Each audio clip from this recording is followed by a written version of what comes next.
എല്ലാവർക്കും സ്റ്റോറി സ്പേസിലേക്ക് ഈ കഥയിടത്തിലേക്ക് സ്വാഗതം. ചാനലിൻ്റെ ഐക്കണിൽ തൊട്ട് പ്ലേലിസ്റ്റ് സെലക്ട് ചെയ്താൽ ചാനലിൽ മുൻപ് വായിച്ച കഥകൾ നിങ്ങൾക്ക് കേൾക്കാവുന്നതാണ്. തികച്ചും അസാധാരണമായൊരു കഥയാണ് ഇന്ന് പറയാൻ പോകുന്നത്. ഷഹർസാദ് മറ്റൊരു കഥ പറയാൻ തുടങ്ങി. പണ്ടൊരിടത്ത് അബ്ദുള്ള എന്നു പേരായ ഒരു മുക്കുവനുണ്ടായിരുന്നു. അയാൾക്ക് ഭാര്യയും 9 മക്കളും ഉണ്ടായിരുന്നു. കുടുംബം പുലർത്താൻ അദ്ദേഹം വളരെ പാടുപെട്ടു.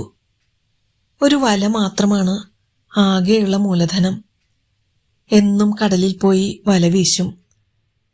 കിട്ടുന്നതുകൊണ്ട് ജീവിതം തള്ളി നിൽക്കും.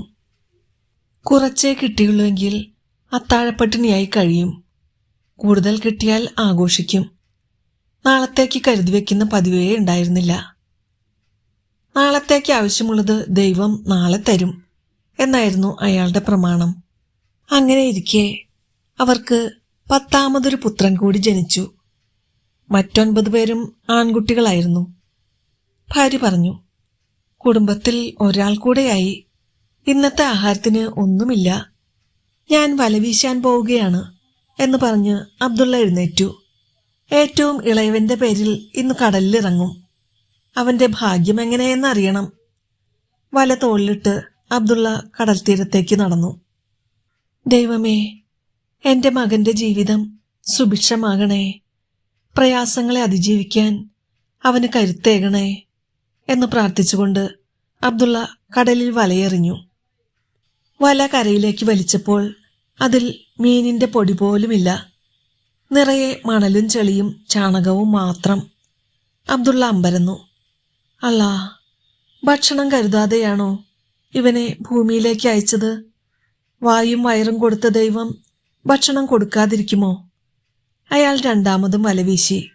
ഇത്തവണ നല്ല ഭാരമുണ്ടായിരുന്നു. വലിച്ചു കയറ്റിയപ്പോൾ കണ്ടത് ഒരു കഴുതയുടെ ചീഞ്ഞെളിഞ്ഞ ശവം. മൂക്ക് പൊത്തിപ്പിടിച്ച് അതിനെ ദൂരെ എറിഞ്ഞിട്ട് അയാൾ മറ്റൊരിടത്തേക്ക് പോയി.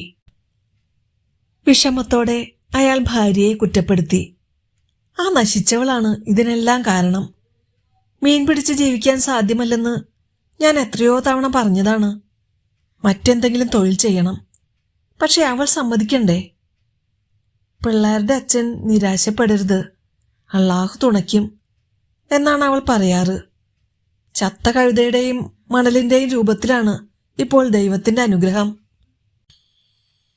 എന്തു ചെയ്യണമെന്നറിയാതെ അബ്ദുള്ള കുറെ നേരം അങ്ങനെ നിന്നു.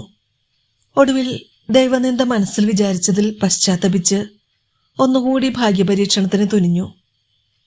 ഒരു നല്ല മീനെങ്കിലും കിട്ടിയാൽ അത് വിറ്റ് ഒരു നേരത്തെ ആഹാരത്തിനുള്ളത് വാങ്ങാം. എൻ്റെ കുടുംബത്തെ പട്ടിണിയിൽ നിന്ന് രക്ഷിക്കാൻ കനിയണേ എന്ന് ഉള്ളുരുകി പ്രാർത്ഥിച്ചിട്ട് 3ാമതും വല വീശി. പതിവിലും കൂടുതൽ സമയം കഴിഞ്ഞ് വല കരയ്ക്കെടുത്തപ്പോഴാകട്ടെ കടുത്ത ഭാരം. വലയിൽ കുടുങ്ങിയത് ഒരു മനുഷ്യനായിരുന്നു. സാധാരണ മനുഷ്യരെ പോലെ തലയും മുഖവും താടിയും കൈകളും എല്ലാം ഉള്ള ഒരാൾ.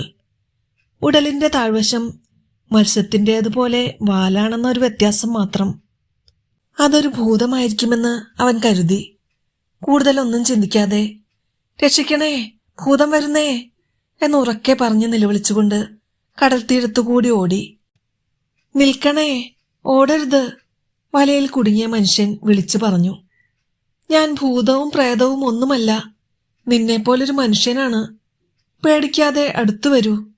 വലയിൽ നിന്നും പുറത്തു വരാൻ എന്നെ സഹായിച്ചാൽ ഞാൻ എന്നും നിങ്ങളെ ഓർക്കും. നിങ്ങൾക്ക് വേണ്ട പ്രതിഫലം കിട്ടും.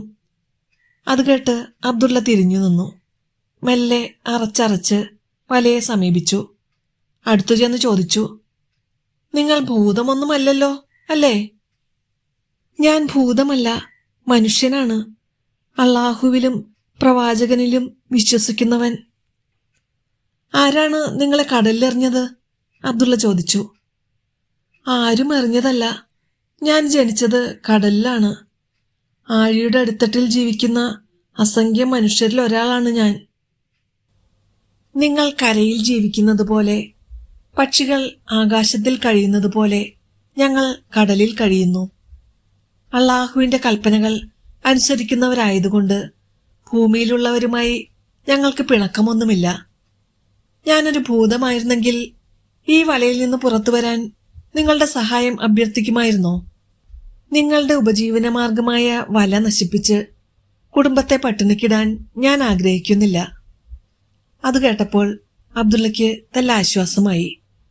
അയാൾ വലയിൽ നിന്നിറങ്ങാൻ കടൽ മനുഷ്യനെ സഹായിച്ചു.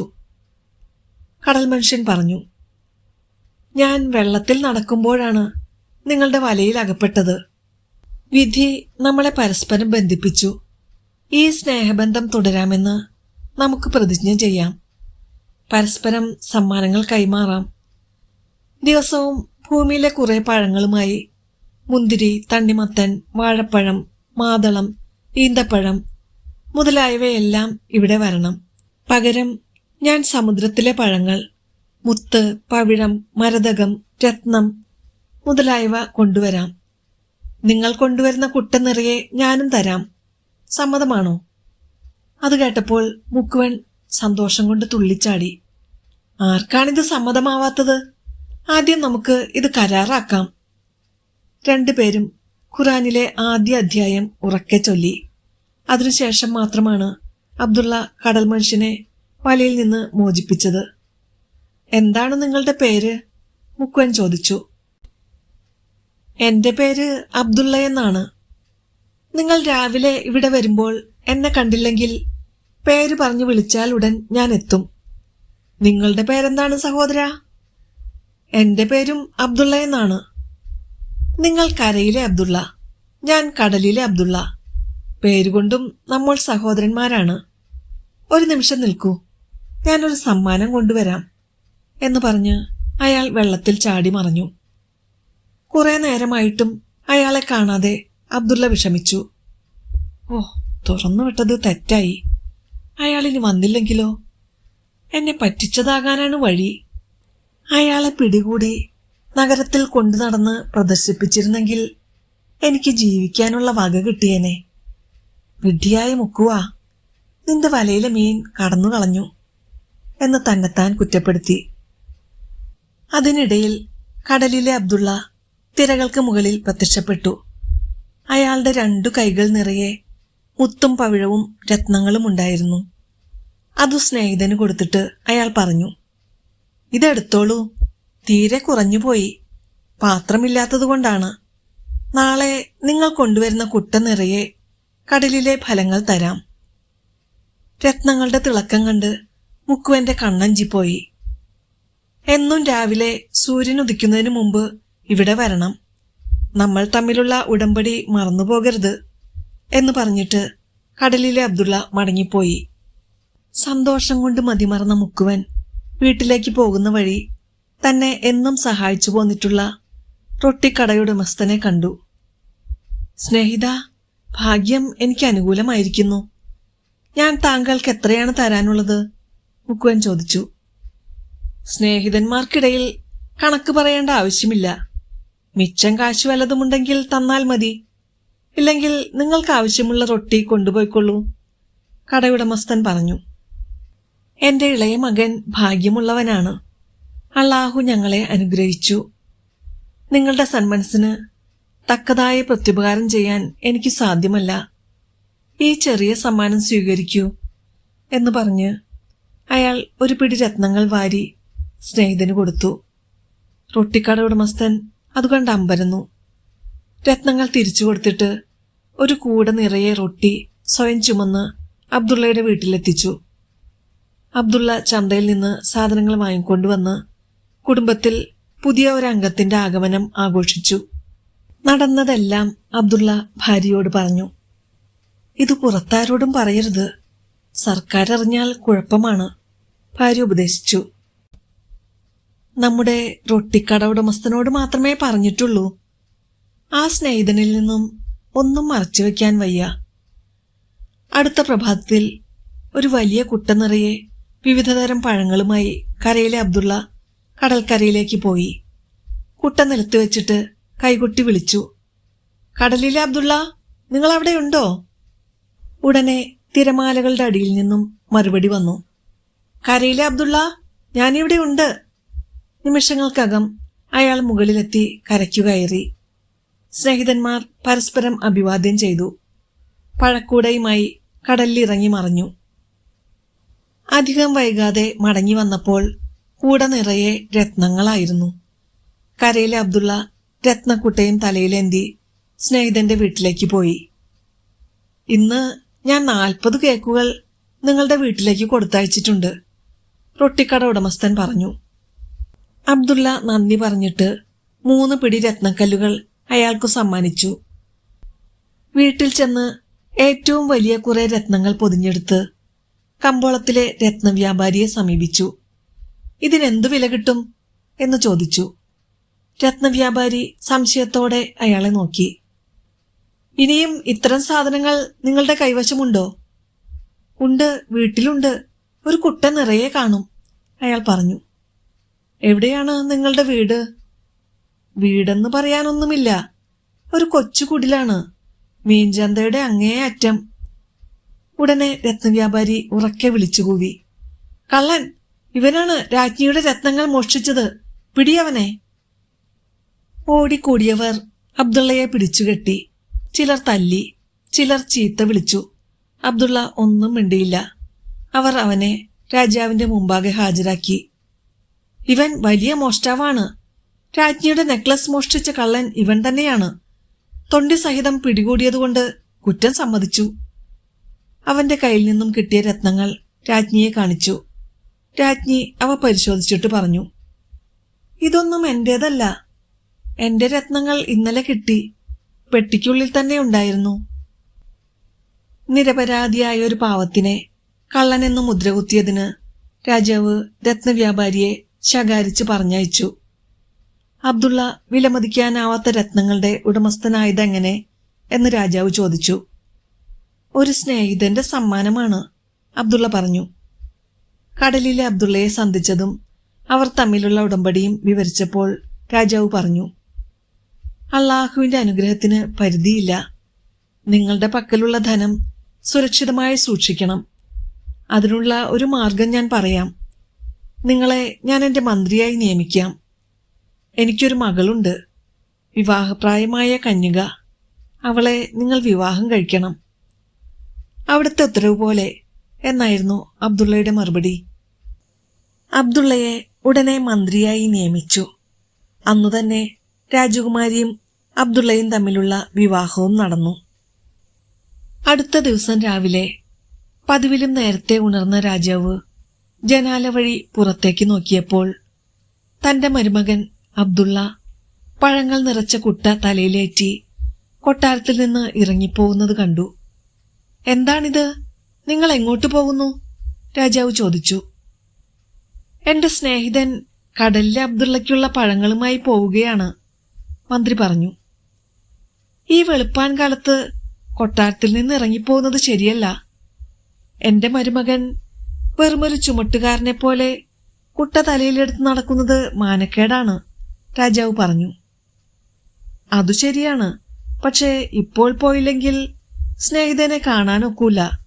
വാഗ്ദാനം ലംഘിച്ചാൽ വഞ്ചകനെന്ന ദുഷ്പേരുണ്ടാകും. അത് വാസ്തവമാണ്. അള്ളാഹു നിങ്ങളോടൊപ്പം ഉണ്ടാകും, രാജാവ് പറഞ്ഞു. വഴിയിൽ കണ്ട ചില വ്യാപാരികൾ പരസ്പരം പറഞ്ഞു, അതാ രാജാവിന്റെ മരുമകൻ പഴങ്ങൾ കൊടുത്ത് രത്നങ്ങൾ വാങ്ങാൻ പോകുന്നു. പരിചയമില്ലാത്ത ചിലർ ചോദിച്ചു, പഴങ്ങൾ വിൽക്കാനാണോ? എന്താണ് വില?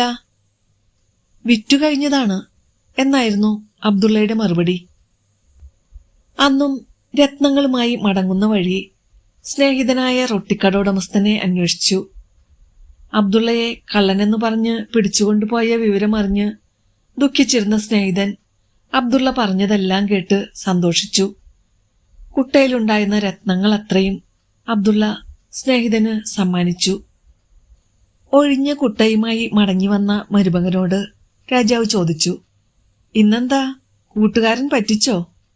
അബ്ദുള്ള പറഞ്ഞു, ഇല്ല, ഇന്നു കിട്ടിയതെല്ലാം ഞാനും കുടുംബവും പട്ടിണി കിടന്നപ്പോൾ എന്നെ സഹായിച്ച റൊട്ടിക്കട ഉടമസ്ഥന് കൊടുത്തു. പരോപകാരിയായ അയാളെക്കുറിച്ച് രാജാവിന് മതിപ്പ് തോന്നി. അയാളെ വിളിച്ചു വരുത്തി ഒരു മന്ത്രിയായി നിയമിച്ചു. മുക്കുവനായിരുന്ന അബ്ദുള്ള രാജാവിന്റെ വലങ്കയും മന്ത്രിയുമായപ്പോൾ തന്നിൽ അർപ്പിതമായ ചുമതലകൾ പരാതിക്കിട നൽകാതെ നിറവേറ്റി. 1 വർഷം തുടർച്ചയായി എല്ലാ പ്രഭാതത്തിലും കടലിലെ അബ്ദുള്ളയ്ക്ക് പഴങ്ങൾ കൊണ്ടുകൊടുക്കുകയും പകരം രത്നങ്ങൾ വാങ്ങിക്കൊണ്ടു പോരുകയും ചെയ്തു. അങ്ങനെയിരിക്കെ ഒരു ദിവസം കരയിലെ അബ്ദുള്ള കടലിലെ സുഹൃത്തിന്റെ അടുത്തിരുന്ന് അയാളുടെ നാട്ടിലെ വിശേഷങ്ങൾ ചോദിച്ചറിഞ്ഞു. "നിങ്ങളുടെ രാജ്യം അതിമനോഹരമാണെന്ന് തോന്നുന്നു," കരയിലെ അബ്ദുള്ള പറഞ്ഞു. "അതെ, നിങ്ങൾക്ക് കാണാൻ ആഗ്രഹമുണ്ടെങ്കിൽ ഞാൻ കൊണ്ടുപോകാം," കടലിലെ അബ്ദുള്ള പറഞ്ഞു. "നഗരത്തിലെ കാഴ്ചകൾ കാണാം, എന്റെ അതിഥിയായി വീട്ടിൽ താമസിക്കാം." "പക്ഷേ സ്നേഹിത, നിങ്ങൾക്ക് കടലിൽ ജീവിക്കാൻ കഴിയും, കരയിലാണെങ്കിലോ?" "ഏറെ നേരം കരയിലിരുന്നാൽ കാറ്റേറ്റ് ശരീരത്തിലെ ജലാംശം നഷ്ടപ്പെട്ട് ഞാൻ മരിച്ചുപോകും." "അതുതന്നെയാണ് എന്റെയും സ്ഥിതി. എനിക്കു കരയിൽ ജീവിക്കാനേ കഴിയൂ. വെള്ളത്തിനടിയിലായാൽ ശ്വാസം മുട്ടിച്ചാകും." അപ്പോൾ കടലിലെ അബ്ദുള്ള പറഞ്ഞു, "അതിന് പരിഹാരമുണ്ടാക്കാം.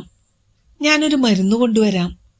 അത് ശരീരത്തിൽ പുരട്ടിയാൽ എത്ര കാലം വേണമെങ്കിലും വെള്ളത്തിനടിയിൽ ജീവിക്കാം. അവിടെ ഉണ്ണാം, ഉറങ്ങാം, നടക്കാം, എന്തു വേണമെങ്കിലും ആകാം." "എങ്കിൽ ഞാൻ ക്ഷണം സ്വീകരിക്കുന്നു. മരുന്ന് കൊണ്ടുവന്നാൽ നിങ്ങളുടെ നാടു കാണാൻ വരാം," കരയിലെ അബ്ദുള്ള പറഞ്ഞു. കടലിലെ അബ്ദുള്ള പഴക്കുട്ടയുമായി വെള്ളത്തിൽ മറഞ്ഞു. അല്പം കഴിഞ്ഞ് മടങ്ങി വന്നപ്പോൾ ഒരു ഭരണി നിറയെ പശുവിൻ നെയ്യ് പോലുള്ള ഒരു പദാർത്ഥമുണ്ടായിരുന്നു. സ്വർണത്തിന്റെ നിറവും സുഗന്ധവുമുള്ള ആ വസ്തു കടലിലെ ഏറ്റവും വലിപ്പമുള്ള മത്സ്യത്തിന്റെ കരളിൽ നിന്നെടുക്കുന്നതാണത്രേ. അബ്ദുള്ള തന്റെ വസ്ത്രങ്ങൾ മണലിൽ കുഴിച്ചിട്ടു. തന്റെ അസാന്നിധ്യത്തിൽ ആരെങ്കിലും മോഷ്ടിച്ചു കൊണ്ടുപോകരുതല്ലോ. നെയ്യ് ശരീരമാസകലം പുരട്ടിക്കഴിഞ്ഞപ്പോൾ കടലിലെ അബ്ദുള്ള സ്നേഹിതന്റെ കൈക്ക് പിടിച്ച് വെള്ളത്തിലേക്ക് ഊളിയിട്ടു. അടിത്തട്ടിലെത്തിയപ്പോൾ സ്നേഹിതൻ ഉപദേശിച്ചതനുസരിച്ച് അബ്ദുള്ള കണ്ണു തുറന്നു. എല്ലാം ഭംഗിയായി കാണാം. കരയിലേക്കാൾ സുഗമമായി ശ്വസിക്കാം. വെള്ളത്തിന്റെ ഭാരം ഒട്ടും അനുഭവപ്പെടുന്നില്ല. തലയ്ക്ക് മുകളിൽ മരതക പച്ച പോലെ ജലപാളികൾ. കാൽച്ചുവട്ടിൽ അന്നേ വരെ ഒരു മനുഷ്യന്റെയും പാദസ്പർശമേറ്റിട്ടില്ലാത്ത ജലസസ്യങ്ങളുടെ പരവതാനി. തെളിനീരിലൂടെ അരിച്ചെത്തുന്ന സൂര്യപ്രകാശത്തിൽ ആഴിക്കടിയിലെ മലകളും താഴ്വരകളും തെളിഞ്ഞു കാണാം. വിവിധ വർണ്ണങ്ങളിലുള്ള പവിഴപ്പുറ്റുകളുടെ കാനനവും രത്നനിർമ്മിതമായ ഗുഹകളും പൂക്കളുടെയും പക്ഷികളുടെയും മൃഗങ്ങളുടെയും ആകൃതിയിലുള്ള മത്സ്യങ്ങളും അവിടെയുണ്ട്. സ്നേഹിതന്റെ കൈപിടിച്ച് കാഴ്ചകൾ കണ്ടു നടന്ന കരയിലെ അബ്ദുള്ള പെട്ടെന്ന് നിന്നു. മുന്നിൽ പച്ചക്കല്ലുകളിൽ നിരനിരയായി കൊത്തിയുണ്ടാക്കിയ ഗുഹകൾ. ഓരോന്നിന്റെയും വാതിൽക്കൽ ഓരോ സുന്ദരി നിൽപ്പുണ്ട്. ഭൂമിയിലെ സുന്ദരിമാരെ പോലെ തന്നെയാണവർ. പക്ഷേ അരക്കെട്ടിന് താഴോട്ട് മീനിന്റെ വാലുപോലെ നീളമുള്ള വാലാണുള്ളത്, കാലുകളില്ല. ഇവർ വിവാഹിതരല്ലേ? പുരുഷന്മാരെയൊന്നും കാണുന്നില്ലല്ലോ, അബ്ദുള്ള സ്നേഹിതനോട് ചോദിച്ചു. ഇവർ കന്യകമാരാണ്. ഏതെങ്കിലും ഒരു പുരുഷൻ വന്ന് ഇഷ്ടമുള്ളവരെ തെരഞ്ഞെടുക്കട്ടെ എന്ന് കരുതി വാതിൽക്കൽ നിൽക്കുകയാണ്. അവിടെ നിന്നും ഒരു പട്ടണത്തിലേക്കാണ് അവർ പോയത്. ഇവിടെ കടകളൊന്നുമില്ലല്ലോ, അബ്ദുള്ള ചോദിച്ചു. ഇല്ല, ഞങ്ങൾക്ക് ഒന്നും വിൽക്കുകയോ വാങ്ങുകയോ ചെയ്യേണ്ട ആവശ്യമില്ല. ആഹാരം മത്സ്യമാണ്, അത് വേണ്ടുവോളം കിട്ടും. ശരീരത്തിലെ മറയ്ക്കേണ്ട ഭാഗങ്ങളൊന്നും നിങ്ങൾ മറയ്ക്കുന്നില്ലല്ലോ. ചില അവയവങ്ങൾ മാത്രം മറച്ചു വയ്ക്കേണ്ടതുണ്ടെന്ന് ഞങ്ങൾ കരുതുന്നില്ല. മറയ്ക്കണമെന്ന് വെച്ചാൽ തന്നെ അതിനുള്ള സാധനങ്ങൾ ഇവിടെ കിട്ടാനുമില്ല. നിങ്ങൾ വിവാഹം കഴിക്കാറില്ലേ? ഞങ്ങളുടെ ഇടയിൽ വിവാഹമെന്ന ഏർപ്പാടില്ല. ആഗ്രഹങ്ങളും അഭിരുചികളും നിയന്ത്രിക്കുന്ന നിയമങ്ങൾ ഞങ്ങൾ നിർമ്മിച്ചിട്ടുമില്ല. ഇഷ്ടം തോന്നുമ്പോൾ ഒരു പെൺകുട്ടിയെ സ്വീകരിക്കും, ഇഷ്ടമില്ലാതാകുമ്പോൾ ഉപേക്ഷിക്കും. മറ്റു ചിലർ അവളെ ഇഷ്ടപ്പെട്ടെന്ന് വരും. ഇവിടെ എല്ലാ മതസ്ഥരുമുണ്ട്. വിശ്വാസികളായ ഞങ്ങൾ പ്രവാചകന്റെ നിയമപ്രകാരം വിവാഹബന്ധത്തിൽ ഏർപ്പെടാറുണ്ട്. വരൂ, നമുക്ക് എൻ്റെ നാട്ടിലേക്ക് പോകാം. അവിടെയാണ് കൂടുതൽ കാഴ്ചകൾ കാണാനുള്ളത്. പക്ഷേ എനിക്ക് വിശക്കുന്നല്ലോ, കരയിലെ അബ്ദുള്ള പറഞ്ഞു. നിങ്ങളെപ്പോലെ പച്ചമത്സ്യം തിന്നാൻ എനിക്ക് വയ്യ. നിങ്ങൾ ഭൂമിയിലുള്ളവർ എങ്ങനെയാണ് ഭക്ഷിക്കുന്നത്? തീയിൽ എണ്ണ തിളപ്പിച്ച് പൊരിച്ചോ വറുത്തോ തിന്നും. പക്ഷേ കടലിൽ എണ്ണ എവിടെന്ന്? തീ കത്തിക്കുന്നത് എങ്ങനെ? അതസാധ്യം തന്നെ. കടലിലെ അബ്ദുള്ള സ്നേഹിതനെ ഒരു ചെറിയ നഗരത്തിലേക്ക് കൊണ്ടുപോയി. അവിടെ വീടുകൾ ഗുഹകളായിരുന്നു. കുടുംബത്തിലെ അംഗസംഖ്യ അനുസരിച്ച് ഗുഹയുടെ വലിപ്പം ഏറിയും കുറഞ്ഞുമിരുന്നു. ഒരു വീടിന് മുന്നിൽ നിന്ന് അയാൾ പറഞ്ഞു, സ്നേഹിത, ഇതാണ് എൻ്റെ പാർപ്പിടം. അയാൾ അകത്തു ചെന്ന് ഉറക്കെ വിളിച്ചു. അയാളുടെ മകൾ, നീണ്ട തലമുടിയുള്ള സുന്ദരിയായ ഒരു യുവതി ഓടി വന്നു. അച്ഛനോടൊപ്പമുണ്ടായിരുന്ന അപരിചിതനെ നോക്കി മത്സ്യകന്യക പൊട്ടിച്ചിരിച്ചു. അച്ഛാ, ഇയാൾക്ക് വാലില്ലല്ലോ. ആരാണിയാൾ? ഭൂമിയിൽ നിന്ന് വന്ന സ്നേഹിതനാണ്. ഇദ്ദേഹമാണ് നമുക്ക് പതിവായി പഴങ്ങൾ കൊണ്ടുവരുന്നത്. അവൾ അതിഥിക്ക് സ്വാഗതം പറഞ്ഞു. ആ സമയത്ത് അയാളുടെ ഭാര്യ 2 കൊച്ചുകുട്ടികളുമായി അടുത്തു വന്നു. കുട്ടികൾ ഓരോ മത്സ്യങ്ങളെ വെള്ളരിക്ക തിന്നുന്നതുപോലെ കടിച്ചുമുറിച്ച് തിന്നുകൊണ്ടിരുന്നു. അവർ അതിഥിയുടെ ചുറ്റും നടന്ന് പരിശോധിച്ചു. വാലില്ലാത്തതിനെക്കുറിച്ച് പരിഹസിച്ചു ചിരിച്ചു. സ്നേഹിത, നിങ്ങളുടെ ഭാര്യയും കുട്ടികളും എന്നെ ആക്ഷേപിക്കുന്നു, കരയിലെ അബ്ദുള്ള പരിഭവിച്ചു. ക്ഷമിക്കണം, പാലില്ലാത്ത മനുഷ്യരെ ഇവരാരും ഇതിനു മുമ്പ് കണ്ടിട്ടില്ല. അപ്പോൾ ഏതാനും രാജ്യസേവകർ അവിടേക്ക് വന്നു. അവർ പറഞ്ഞു, അബ്ദുള്ള, നിങ്ങൾ ഭൂമിയിലെ ഒരാളെ, വാലില്ലാത്ത ഒരു മനുഷ്യനെ ഇങ്ങോട്ട് കൊണ്ടുവന്നിട്ടുണ്ടെന്ന വാർത്ത സാഗരരാജാവ് കേട്ടു. അത് വാസ്തവമാണോ? ഇതാ ഈ നിൽക്കുന്നയാളാണ്. ഞാൻ ഇദ്ദേഹത്തെ കരയിലേക്ക് തിരിച്ചയക്കാൻ പോവുകയാണ്. വരട്ടെ, രാജാവിന് ഇദ്ദേഹത്തെ നേരിട്ട് കാണാൻ മോഹമുണ്ട്, കടലിലെ അബ്ദുള്ള സ്നേഹിതനോട് പറഞ്ഞു. രാജാവിന്റെ ക്ഷണം നിരസിക്കാൻ പാടില്ല. എനിക്ക് പേടിയാകുന്നു, കരയിലെ അബ്ദുള്ള പറഞ്ഞു. പേടിക്കണ്ട, നിങ്ങൾക്ക് ആപത്തുണ്ടാകാതെ ഞാൻ നോക്കിക്കൊള്ളാം. ഭൂമിയിലെ മനുഷ്യനെ കണ്ട് സാഗരരാജാവ് ആർത്തു ചിരിച്ചു. രാജ്യസദസ്സിലുണ്ടായിരുന്നവരെല്ലാം ആ ചിരിയിൽ പങ്കുചേർന്നു. നിങ്ങൾക്ക് വാലില്ലാത്തതെന്ത്? രാജാവ് ചോദിച്ചു. എനിക്ക് അറിഞ്ഞുകൂടാ. ഭൂമിയിലുള്ള എല്ലാ മനുഷ്യരും എന്നെപ്പോലെയാണ്. രാജാവ് വീണ്ടും വളരെ നേരം ചിരിച്ചു. ഒടുവിൽ രാജാവ് പറഞ്ഞു, വാലില്ലാത്തവനെ, എന്തായാലും വാലില്ലാത്ത നിന്റെ പിൻവശം എനിക്ക് വളരെ ഇഷ്ടമായി.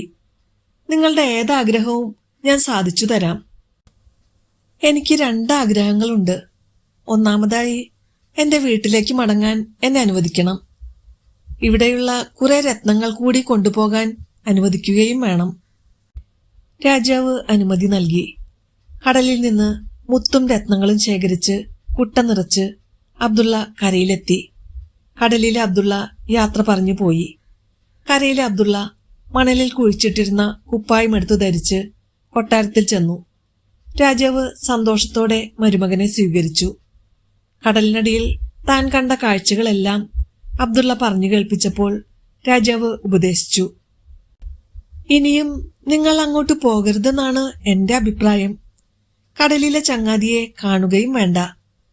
നിങ്ങൾ എൻ്റെ മരുമകൻ മാത്രമല്ല, മന്ത്രിയും കൂടിയാണ്. എന്നെന്നും ഇങ്ങനെ കുട്ട ചുമന്ന് നടന്നാൽ മറ്റുള്ളവരുടെ പരിഹാസപാത്രമാകും. ഇപ്പോൾ തന്നെ വാലില്ലാത്തതിന്റെ പേരിൽ കടലിനടിയിലുള്ളവർ ആക്ഷേപിച്ചില്ലേ? അവർ മര്യാദയില്ലാത്തവരാണ്. ഇതുവരെ ആപത്തൊന്നും ഉണ്ടായില്ലെന്നത് ശരി തന്നെ. എങ്കിലും ഭാവിയിൽ ഉണ്ടാവുകയില്ലെന്ന് എങ്ങനെ വിശ്വസിക്കാം? രാജാവിന്റെ ഉപദേശം ധിക്കരിക്കാൻ മനസ്സ് വരാത്തതുകൊണ്ട് കരയിലെ അബ്ദുള്ള പിന്നീട് ഒരിക്കലും കടലിലെ ചങ്ങാതിയെ കാണാൻ പോയില്ല. എല്ലാവരും ജീവിതാവസാനം വരെ സുഖമായി ജീവിച്ചു. ഇതാണ് അബ്ദുള്ളമാരുടെ കഥ. ഷഹ്റസാദ് കഥ പറഞ്ഞ് അവസാനിപ്പിച്ചു.